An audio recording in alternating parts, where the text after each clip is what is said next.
Hi friends, welcome to close to target. तो दोस्तों, आज हम लोग स्टडी करने जा रहे हैं मध्यकालीन भारत के अंतर्गत मोहम्मद गौरी को। तो दोस्तों, इससे पहले भी मध्यकालीन भारत के तीन चैप्टर जो है अपलोड किए जा चुके हैं, जो प्ले लिस्ट में आपको देखने को मिल जाएगी। अगर आप देखना चाहते हो तो देख सकते हैं। आज हम लोग शुरू करेंगे गौरी वंश, जिसको मतलब संस्वानी वंश के नाम से भी जाना जाता है। तो आइए दोस्तों, चैप्टर शुरू करने से पहले थोड़ा सा जान लेते हैं गौरी वंश के उदय के बारे में। तो देखिए,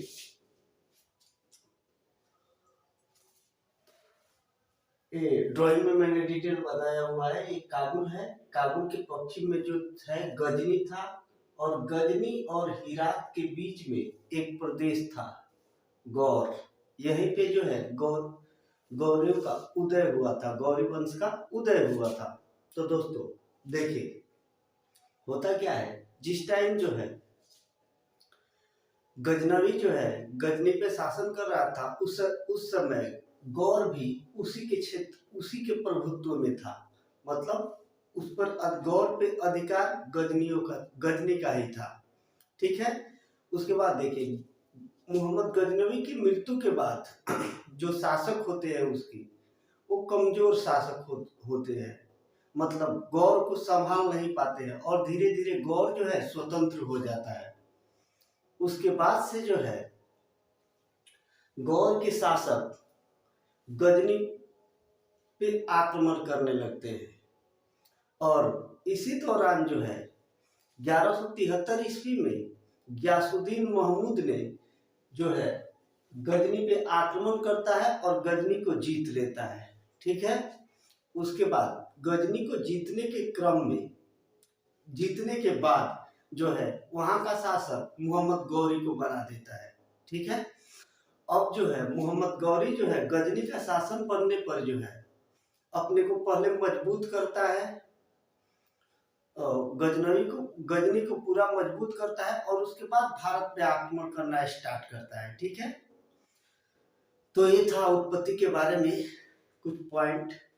उसके बाद आइए देखते हैं ये ड्राइंग से कि उस समय भारत की स्थिति क्या थी और कहाँ पे किस वंश का शासन चल रहा था। तो देखिए, ये सिंध का क्षेत्र है, ये मुल्तान का क्षेत्र है, और ये लाहौर का क्षेत्र है, जो अभी पाकिस्तान का हिस्सा है। ये क्षेत्र है। उसके बाद देखिए, गुजरात में चालुक्य वंश के शासक जो है भीम द्वितीय का शासन चल रहा था। दिल्ली और अजमेर में जो है पृथ्वीराज चौहान का शासन चल रहा था। ठीक है। कन्नौज पे गढ़वाल राजा जयचंद का शासन चल रहा था, और इधर बंगाल पे जो है शासक लक्ष्मण सेन थे। और अगर राजनीतिक स्थिति के बारे में बात करें तो दिल्ली में जो है चौहान वंश, चालुक्य और कन्नौज, ये तीनों जो है अपने सीमा क्षेत्रों को लेकर आपस में लड़ते रहते थे। ठीक है। तो कुल मिलाकर बोले तो उस समय जो है स्थिति अच्छी नहीं थी, इन सब के बीच संबंध अच्छा नहीं था। यही कारण था कि मोहम्मद गौरी आता है और 1173 ईस्वी में शासक बनने के बाद जो है भारत पे आक्रमण करता है और मुस्लिम सत्ता की स्थापना कर देता है। ठीक है। तो ये मुख्य पॉइंट ड्राइंग से रिलेटेड। अब आइए स्टडी करते हैं शहाबुद्दीन मोहम्मद गौरी के बारे में। तो देखिए, शहाबुद्दीन मोहम्मद गौरी का जन्म जो है 1149 ईस्वी में गौर में हुआ था। मतलब यहाँ पे मोहम्मद गौरी का जन्म 1149 ईस्वी में गौर में हुआ था। पूरा नाम मोइनुद्दीन मोहम्मद बिन शाम था। ठीक है। शासनकाल जो है 1173 से 1206 ईस्वी तक था। तो ये था उसके बारे में कुछ पॉइंट। अब हम लोग देखेंगे मोहम्मद गौरी द्वारा भारत पे किया गया प्रमुख आक्रमण। तो देखिए, आइए पहले देख लेते हैं कि गौरी को भारत पर आक्रमण करने का मुख्य उद्देश्य क्या था। तो देखिए, गौरी को भारत पे आक्रमण करने का मुख्य उद्देश्य जो है भारत में मुस्लिम सत्ता की स्थापना करना था। पिछले वीडियो में हम लोगों ने मोहम्मद गौरी के बारे में पढ़ा था और देखा था कि उसका भी आक्रमण करने का कुछ उद्देश्य था, लेकिन उसका उद्देश्य भारत में केवल धन दौलत लूटना था, ना कि मुस्लिम सत्ता की स्थापना करना था। लेकिन मोहम्मद गौरी का जो है आक्रमण का मुख्य उद्देश्य भारत में मुस्लिम सत्ता का स्थापना करना था। ठीक है, उसके बाद देखते हैं उसके प्रमुख आक्रमण। तो देखिए, पहला आक्रमण जो है 1175 ईस्वी में मुल्तान पर करता है। पहला आक्रमण जो है गजनी गौरी मुल्तान पे करता है। ठीक है, ये मुल्तान पे, और इसके साथ साथ उच्च का क्षेत्र और ये सिंध का निचला हिस्सा भी जीत लेता है। तो मोहम्मद गौरी जो है पहला आक्रमण मुल्तान पे करता है 1100 जो है 75 ईस्वी में करता है, और मुल्तान के साथ साथ सिंध का हिस्सा भी कुछ जीत लेता है। ठीक है, उसके बाद देखिए दूसरा आक्रमण जो है 1178-69 में किया गया था गुजरात पे, जहां का शासक चालुक्य वंश के भीम द्वितीय थे। ठीक है, अब क्या होता है कि गौरी ने ये सिंध के रास्ते जो है गुजरात पे आक्रमण करता है। गुजरात पे चालुक्य वंश का शासक जो है भीम द्वितीय रहता है, और इसकी भीम द्वितीय की विधवा माता नायिका देवी के नेतृत्व में एक युद्ध जो है माउंट ताबू के आसपास लड़ा जाता है। ठीक है, जिसमें जो है मोहम्मद गौरी की बुरी तरह से हार होती है, और मोहम्मद गौरी को जो है भागना पड़ता है गजनी। ठीक है, क्योंकि जो है उस टाइम जो चालुक्य वंश थे वो बहुत ही शक्तिशाली थे और गौरी को हरा देते हैं। ठीक है, गौरी की हार हो जाती है। उसके बाद देखिए गौरी जो गजनी चला जाता है। ठीक है, उसके बाद देखिए गौरी उसके बाद जो है प्रथम तराइन युद्ध जो है 1191 में पृथ्वीराज चौहान और मोहम्मद गौरी के बीच हुआ था।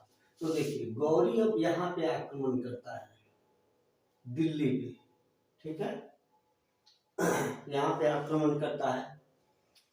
तो क्या होता है कि प्रथम तराइन युद्ध में है जो फिर से गौरी की हार हो जाती है, फिर इसको वापस पंजाब के क्षेत्र में भागना पड़ता है। ठीक है, उसके बाद देखिए द्वितीय तराइन युद्ध जो है 1192 में, मतलब प्रथम तराइन युद्ध के एक साल बाद होता है मोहम्मद गौरी और पृथ्वीराज चौहान के बीच।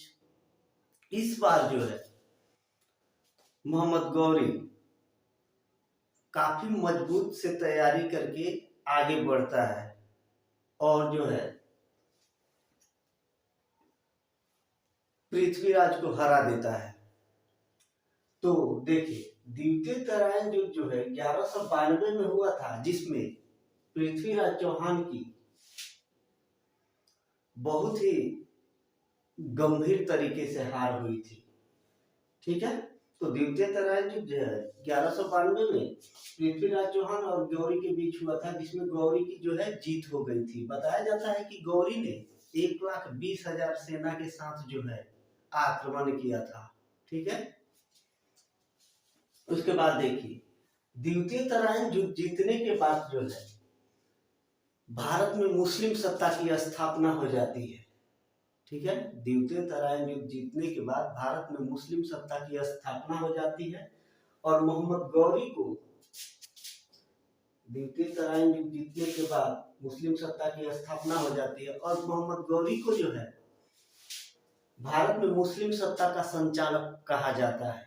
तो ये काफी बार क्वेश्चन भी पूछा जाता है कि भारत में मुस्लिम सत्ता का संचालक किसे कहा जाता है, तो मोहम्मद गौरी को कहा जाता है, क्योंकि द्वितीय तराइन युद्ध जो 1192 ईस्वी में हुआ था। जीतने के बाद जो है मुस्लिम सत्ता की स्थापना भारत में हो गई थी। ठीक है फ्रेंड्स, तो ये थे कुछ पॉइंट। उसके बाद आइए देखते हैं उसका अन्य युद्ध। दिल्ली और अजमेर पर कब्जा करने के बाद जो है मोहम्मद गोरी जो है कन्नौज पे आक्रमण करता है 1194 ईस्वी में। ठीक है, ये युद्ध जो है चंदावर में होती है, इसलिए इस युद्ध को चंदावर का युद्ध भी बोला जाता है। ठीक है, तो चंदावर के युद्ध में 1194 में मोहम्मद गौरी आक्रमण करता है कन्नौज के शासक गढ़वाल राजा जयचंद के खिलाफ और जीत लेता है ये कन्नौज पे अधिकार कर लेता है। ठीक है, तो चंदावर का युद्ध 1194 में पृथ्वीराज चौहान और मोहम्मद गौरी के बीच हुई थी, जिसमें जो है गौरी ने जीत हासिल की थी। अब देखिए, यानी कन्नौज विजय के बाद गौरी ने देवी लक्ष्मी की आकृति वाली एक सिक्का चलाया था। कन्नौज विजय के बाद देवी लक्ष्मी की आकृति वाली एक सिक्का चलाया था खुश होकर। तो एक क्वेश्चन पूछा जाता है कि कन्नौज विजय के बाद, मतलब नहीं, ऐसा नहीं कि वो कौन सा मुस्लिम शासक था जो देवी लक्ष्मी की आकृति वाला सिक्का चलाया था, तो मोहम्मद गौरी था। कन्नौज विजय से खुश होकर मोहम्मद गौरी ने जो है देवी लक्ष्मी वाली सिक्का चलाया था। उसके बाद देखिए, गौरी की मृत्यु जो है 15 मार्च 1206 में हो गई। देखिए, गौरी अंतिम बार भारत 1205 ईस्वी में आता है। दोबारा जाने के क्रम में जो है उसकी 1206 में मृत्यु हो जाती है। उसके मृत्यु को लेकर कई कहानियां हैं। जैसे चंद्रप्रदायी के अनुसार ऐसा बोला जाता है कि जब द्वितीय तराइन युद्ध में मोहम्मद गौरी ने पृथ्वीराज चौहान को हराया था, तो मोहम्मद गौरी ने क्या किया था, उन्हें कैद कर लिया था और उनकी दोनों आंखें निकाल ली थी। उसके बाद जो क्या हुआ, शब्दवेदी बाण से जो है पृथ्वीराज चौहान ने गौरी को मार दिया था, लेकिन ये उतना प्रमाणिक नहीं माना जाता है। ठीक है, तो गौरी की मृत्यु 15 मार्च 1206 में हो गई। ठीक है, तो ये था आज का पॉइंट गौरी से रिलेटेड। आइए एक बार रिकॉल कर लेते हैं। गौरी का जन्म जो है 1149 ईस्वी में गौर प्रदेश में हुआ था। ठीक है, उसका पूरा नाम जो है मुइजुद्दीन मोहम्मद बिन शाम था। उसका शासनकाल 1173 से 1206 ईस्वी तक था। अब आइए देखते हैं उसके प्रमुख आक्रमण। तो गौरी को भारत में आक्रमण करने का मुख्य उद्देश्य था मुस्लिम सत्ता की स्थापना करना। ठीक है, अब उसके आक्रमण के बारे में देखते हैं। तो मोहम्मद गौरी ने पहला आक्रमण 1175 ईस्वी में मुल्तान पे किया और मुल्तान को जीत लिया। दूसरा आक्रमण जो है वो गुजरात पे किया, जहां चालुक्य वंश के शासक भीम द्वितीय से मुकाबला हुआ और काफी जो है शुद्ध बुद्ध से लड़ने के बाद अपनी माता नायिका देवी के सहयोग से भीम द्वितीय जो है मोहम्मद गौरी को हरा देता है। उसके बाद देखिए, प्रथम तराइन का युद्ध जो 1191 में हुआ था पृथ्वीराज चौहान और गौरी के बीच, जिसमें गौरी की हार हुई थी। उसके बाद उसके ठीक एक साल बाद 1192 में जो है द्वितीय तराइन का युद्ध हुआ था, जिसमें जो है पृथ्वीराज चौहान की हार हुई थी। ठीक है, और उसके बाद भारत में मुस्लिम सत्ता की स्थापना हो गई और मोहम्मद गौरी को भारत में मुस्लिम सत्ता के संचालक के रूप में जाना जाता है। ठीक है, उसके बाद देखिए चंदावर का युद्ध जो है मोहम्मद गौरी और कन्नौज के शासक गढ़वाल राजा जयसिंह के बीच में हुआ था, जिसमें मोहम्मद गौरी की जीत हुई थी। ठीक है, और देखिए कनौज जीत के बाद गौरी ने एक सिक्का चलाया था जिसमें देवी लक्ष्मी की आकृति जो है उस सिक्के पे था। ठीक है, उसके बाद जो है मोहम्मद गौरी की मृत्यु 15 मार्च 1206 में हो गई। ठीक है, ये था मोहम्मद गौरी से रिलेटेड कुछ पॉइंट। अब देखते हैं कि गौरी के सेनापति और उनके गुलाम, मतलब गौरी के जो सेनापति और तुर्क गुलाम थे जो द्वितीय तराइन के युद्ध में गौरी का साथ दिया था, और इन्हीं दोनों के बदौलत मोहम्मद गौरी ने पृथ्वीराज चौहान से जो है द्वितीय तराइन युद्ध में जीत हासिल की थी। ठीक है, तो देखिए गौरी के सेनापति एवं गुलाम दो थे, एक था कुतुबुद्दीन ऐबक और दूसरा बख्तियार खिलजी। ठीक है, तो देखिए कुतुबुद्दीन ऐबक ने जो है गुलाम वंश की स्थापना की थी, जो आगे हम लोग वीडियो में देखेंगे सल्तनत काल में कि कैसे जो है कुतुबुद्दीन ऐबक गुलाम वंश की स्थापना करता है और लाहौर से शासन करना स्टार्ट करता है।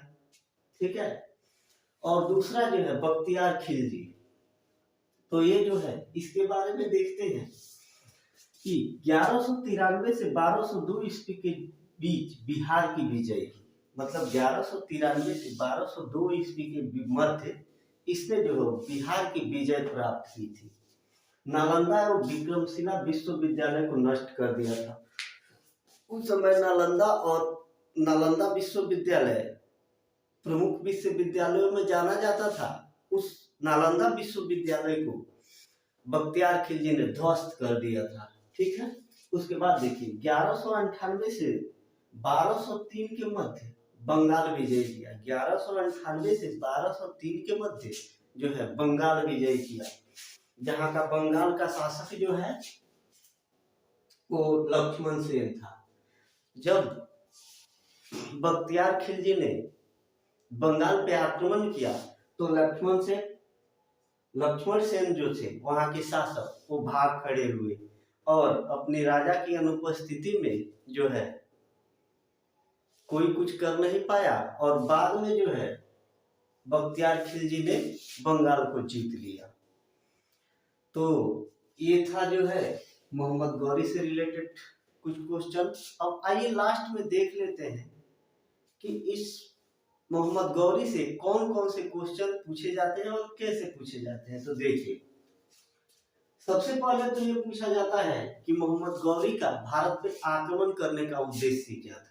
तो मोहम्मद गौरी का भारत पे आक्रमण करने का मुख्य उद्देश्य जो है भारत पे मुस्लिम सत्ता की स्थापना करना था।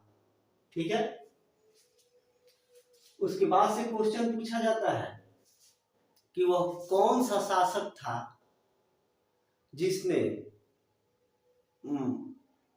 वह भारत का कौन सा शासक था जो मोहम्मद गौरी को पहली बार हराया था। तो देखिए वो शासक था भीम द्वितीय,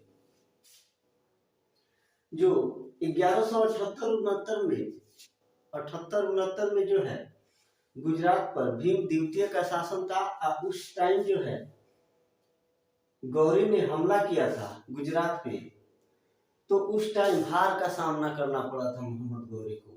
तो मोहम्मद गौरी को पहली बार हराने वाला कोई शासक भारत का था तो वो था भीम द्वितीय। ठीक है, उसके बाद देखिए ये पूछ लेता है कि भारत में मुस्लिम सत्ता की जो स्थापना किस युद्ध के बाद हुई थी। तो भारत में मुस्लिम सत्ता की स्थापना जो है द्वितीय तराइन युद्ध के बाद हुआ था। ठीक है, और कई बार इसके डेट्स भी पूछ देते हैं कि द्वितीय तराइन युद्ध कब हुआ था। तो 1192 में हुआ था पृथ्वीराज चौहान और मोहम्मद गौरी के बीच। ठीक है दोस्तों, उसके बाद देखिए चंदावर का युद्ध पूछा जाता है कि किनके बीच में हुआ। तो चंदावर का युद्ध जो है मोहम्मद गौरी और गढ़वाल राजा जयचंद थे उनके विरुद्ध हुआ था, जिसमें जो है मोहम्मद गौरी की जीत हुई थी। ठीक है, अब देखिए ये क्वेश्चन एक पूछा जाता है कि वो कौन सा मुस्लिम शासक था जो देवी लक्ष्मी की आकृति वाली, देवी लक्ष्मी की आकृति वाली सिक्का चलाया था, तो वह शासक मोहम्मद गौरी था। मोहम्मद गौरी ने कनौज विजय के बाद जो है एक देवी लक्ष्मी की आकृति वाली सिक्का चलाया था, ठीक है। उसके बाद देखिए गौरी के सेनापति एवं गुलाम बख्तियार खिलजी से यहाँ दो क्वेश्चन पूछे जाते हैं। एक क्वेश्चन पूछ देगा कि बिहार पे मुस्लिम आक्रमण सबसे पहले किसने किया, तो बिहार पे मुस्लिम आक्रमण जो है सबसे पहले बख्तियार खिलजी ने किया था, ठीक है। उसके बाद पूछा जाता है क्वेश्चन नालंदा एवं विक्रमशिला विश्वविद्यालय को नष्ट किसने किया था, तो बख्तियार खिलजी ने किया था, ठीक है। तो दोस्तों ये हो गया आज का चैप्टर जो मोहम्मद गौरी से रिलेटेड था। कल से हम लोग स्टार्ट करेंगे दिल्ली सल्तनत, ठीक है। उससे पहले दिल्ली सल्तनत की विषय सूची देखेंगे और ये भी देखेंगे कि कौन सा पॉइंट इंपोर्टेंट है, कौन सा वंश इंपोर्टेंट है, क्या उसमें इंपोर्टेंट है, किस तरह क्वेश्चन पूछे जाते हैं, ये कल देखेंगे। और मतलब किस वंश से ज्यादा क्वेश्चन पूछे जाते हैं, ये सारे जो टॉपिक कल कवर किया जाएगा, ठीक है। उसके बाद एक एक करके पांचों वंश, गुलाम वंश, खिलजी वंश, तुगलक वंश, सैयद वंश और लोधी वंश आदि के बारे में एक एक करके अध्ययन किया जाएगा। तो थैंक यू दोस्तों।